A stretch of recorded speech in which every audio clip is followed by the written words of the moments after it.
Daily Inspires. Pakinggan nyo to.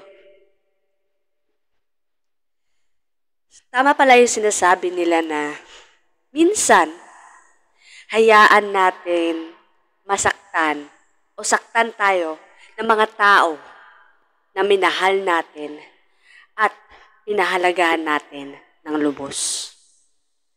Dahil darating at darating din yung isang araw na magigising ka na lang na wala ka ng pakialam sa kanila.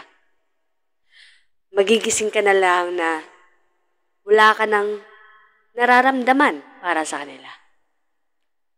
Kung dumating man yung point na yon o yung time na yon,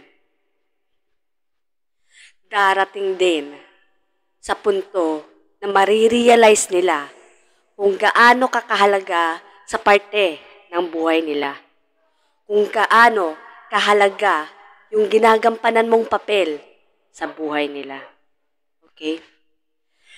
Ito yung sinasabi ko na wala tayong nawala. Ganon. Sila yung nawalan, hindi tayo.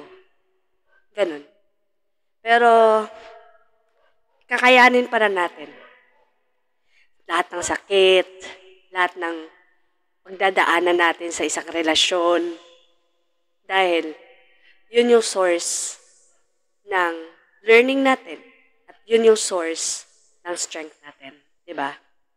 So, yun lang. And, come on. Daily Inspires. Let's encourage everyone in their daily lives.